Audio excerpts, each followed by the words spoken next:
我是赵少康，欢迎来到 TVBS 少康战情室。今天在我们现场特别来宾，严惠慈议员、张启凯委员、江敏清院长、赖士葆委员、李永平前副市长、罗志祥委员、叶清源律师。好，大家都关心俄乌的这个和谈，因为川普竞选的时候吹牛，我当选24小时就停战，怎么可能呢？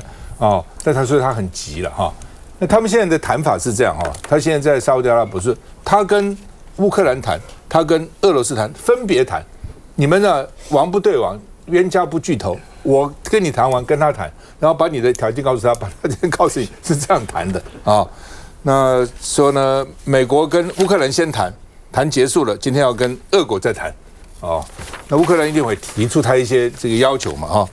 那川普呢说，哎呀，他现在部分停火太好了，俄罗斯就立刻空袭乌克兰。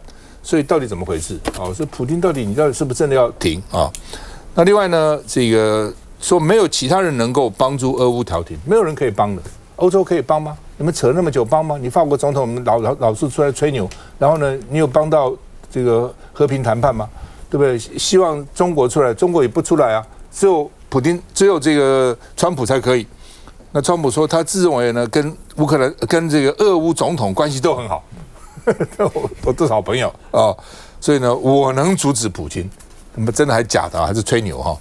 那另外呢，库斯克的天然气的计量站被炸，算那个天然气流多少，俄罗斯跟乌克兰互相指责，你说是我炸的，我说是你炸的啊、哦。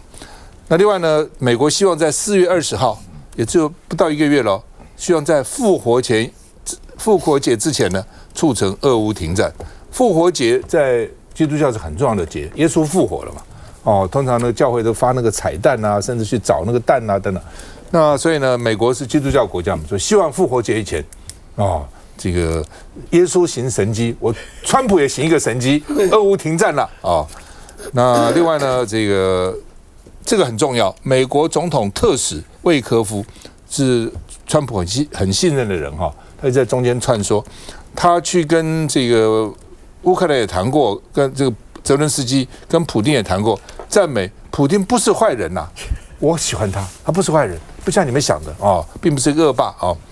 那另外呢，德国说呢，大陆考虑对乌克兰派维和部队，因为呢，俄罗斯已经拒绝欧洲派维和部队，就和平以后，那总是要有人在那边啊，就像北韩这个北纬38度线，总有维和部队嘛啊。那希望呢，这个欧洲希望我派去。俄罗斯说不要你派，那欢迎中国派，所以呢，大陆说好吧，你希望我派吧，我考虑，哦，没有说同意，但是我考虑哈、哦，所以到时候呢，如果说这个俄乌之间是中国这边维和，那个场面也稍微有一点很让人家觉得很难想象哈、哦。不要你欧洲是什么意思？你欧洲处心积虑不安好心。川普的特使哈、哦，这个魏科夫说呢，泽伦斯基已经认了乌克兰没有办法进入北约，而且愿意。举行大选，3个条件他们本人提出来。第一个，哦，不加入北约乌克兰；第二个，大选泽伦斯基下台，哦，大概就这几个哦。那大选泽伦斯基下台，那现在第一个同意的，第二个同意的，泽伦斯基下台，他可能现在还不想下，他如果选，搞不好他会赢啊。最近他声望又高了，我们看一下。周日天都还没有亮，乌克兰首都基辅这栋大楼就陷入火海，消防队急着救出受困者。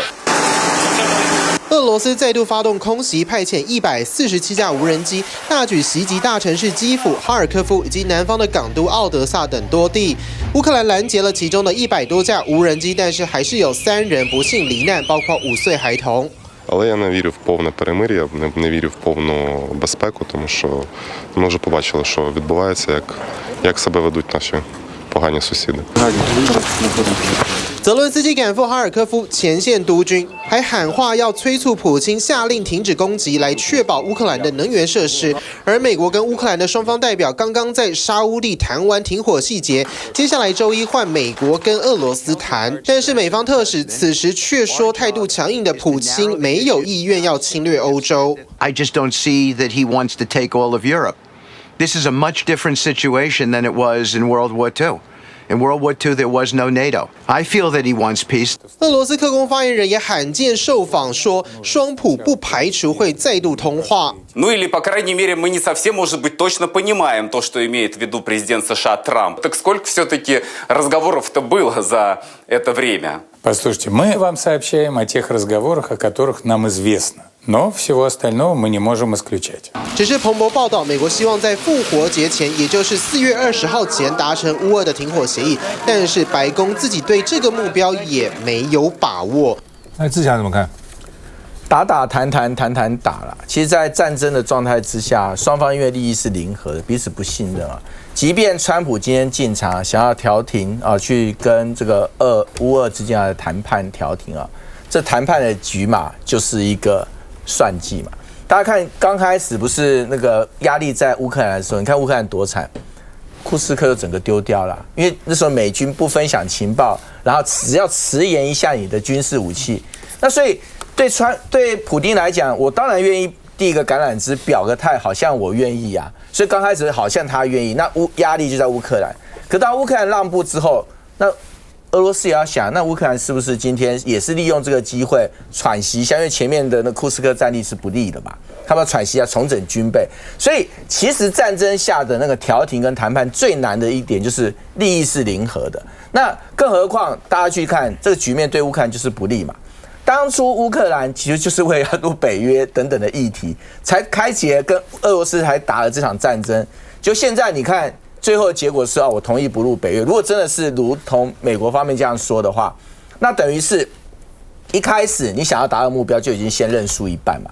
那第二个就是说，你会发现说，事实上当时这个乌克兰它是靠美国的，包括情报分享，包括军事武器，它能够撑3年。可是现在美国转趋中立之后，他基本上已经心不是在乌克兰这边，我不敢讲完全在俄罗斯这边，但至少心不是完全在乌克兰这边的时候，有利的砝码转为中立的砝码的时候，这就是乌克兰现在最大的一个威胁。更何况川普已经很招然跟大家讲嘛，反正你就要对美赔款，对俄割地嘛，就这就是你今天乌克兰的一个你最好的结局。那乌克兰人民能不能接受？那泽恩斯基能接受吗？就是说。俄罗斯所以去打乌克兰2个原因呢，一个就是刚刚讲的北约啦，你硬要加入北约嘛。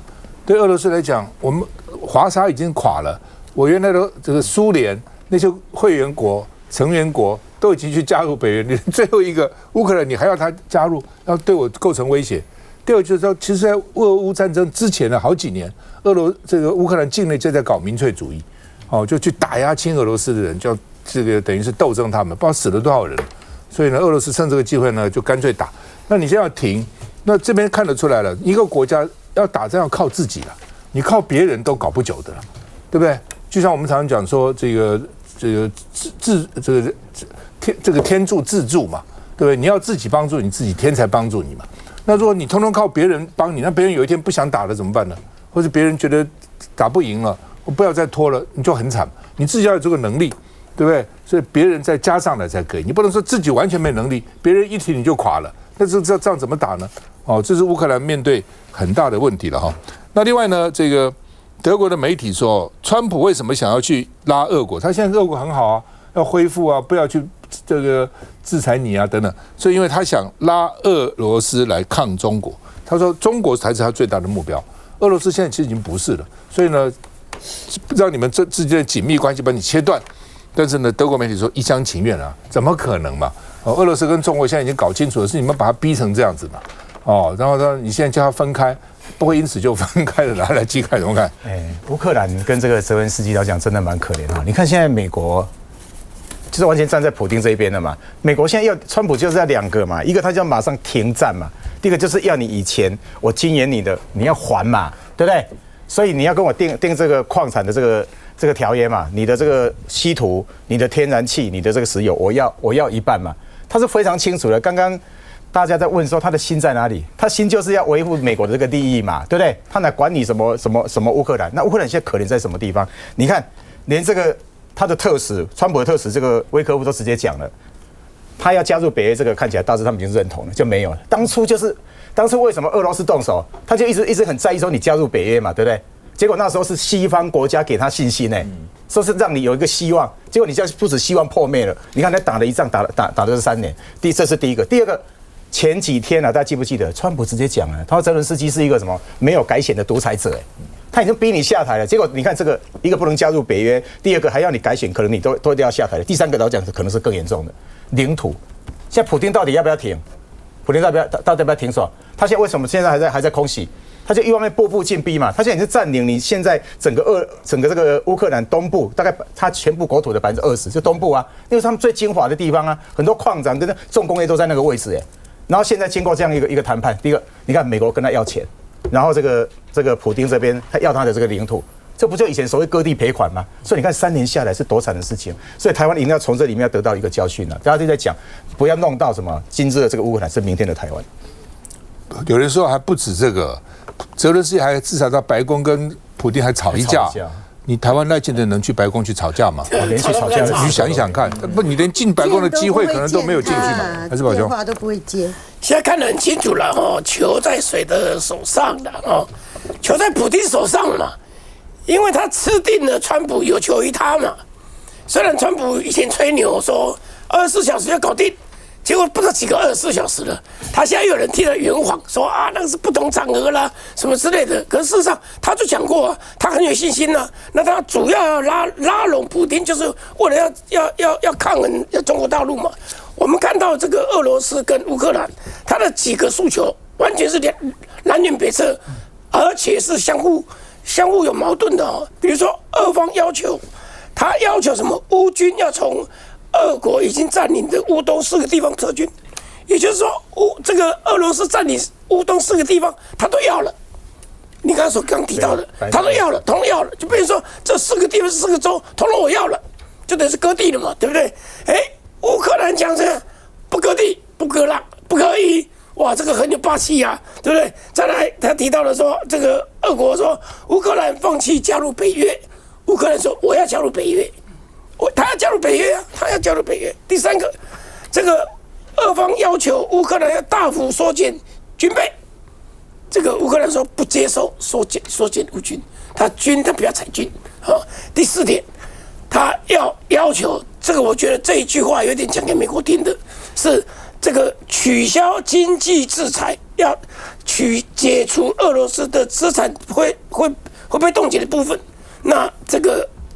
乌克兰所要求的是说，有些平民你就放回来其实我就想到一个事川普不是最近在赶移民吗？还赶了乌克兰24万名乌克兰他这个成千上万、几千万的难民这样子要到处跑，欧洲收一点，这个收一点，美国收24万，川普不要你就可以说在川普的眼中就是看什么？看利益嘛。他现在就是锁定。我一定要跟中国大陆抗衡，结果问题也不是也不一定这样子他还想着跟习近平见面，习近平还在想说，我什么时候跟你见面？4月份呢，还是6月份的生日趴还不一定。所以整个来看，你就会发现到说，川普他的一个整个的动作是，他居然大家都看得很清楚嘛，是俄罗斯侵略乌克兰。然后我现在变成说，这个都是你挑起的，一切说都是乌克兰，所以乌克兰呢要割地，要赔款，一切你就发现他说，怎么会这个样子？原来这么支持我，原来喊打喊杀也是你们西方国家，现在一个一个抽腿，我怎么办？欧洲现在是支持乌克兰，但欧洲力量又不够了看起来是不够那川普当然了，其实川普现在面临的问题也不少了，在国内我看他也面临很多阻力了那问题是，当他这些都面临阻力时，目标会转向哪里？转向中国，那台湾会受到什么影响？休息一下再回来。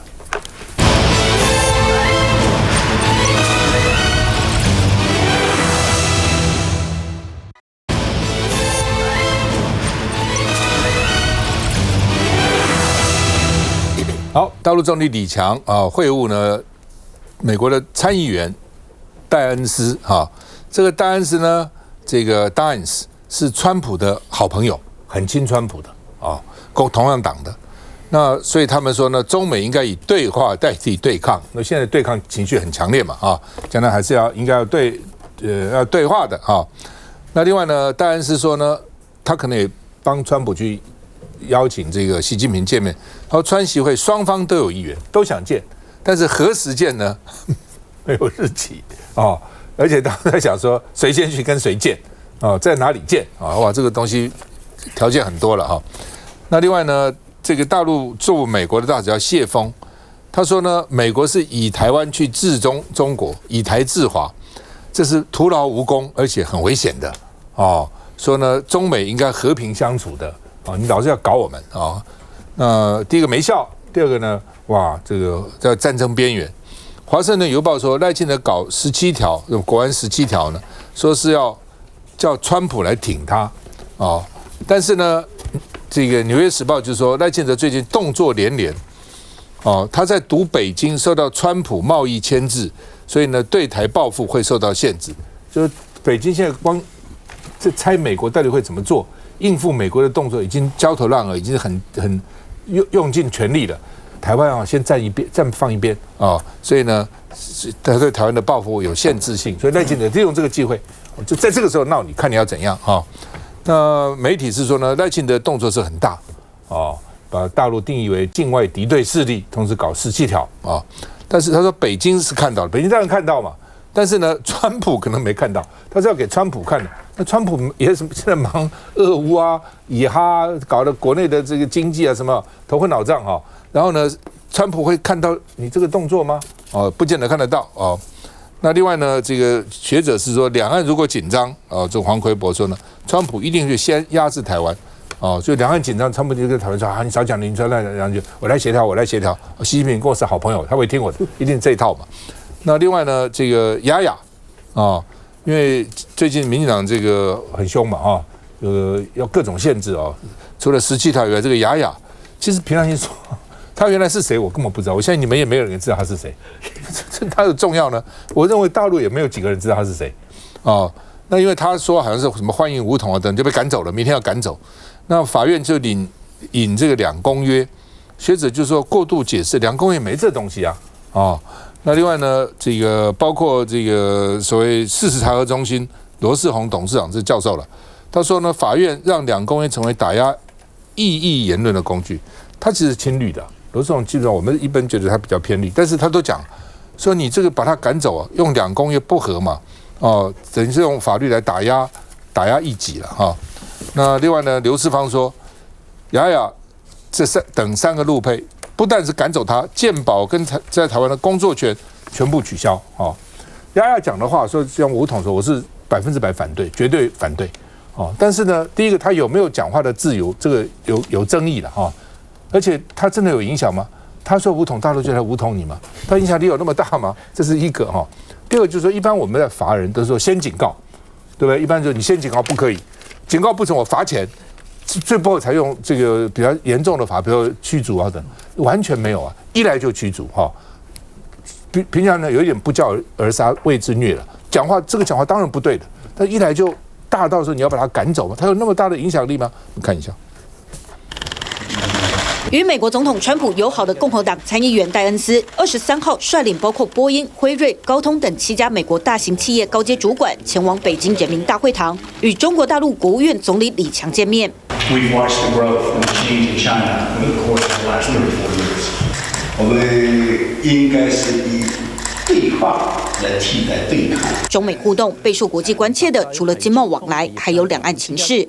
中国大陆驻美大使谢峰在第2届卡特中美关系对话上，以视讯方式致辞，再次重申陆方立场。Any attempt to contain China with Taiwan is not only futile, but also dangerous.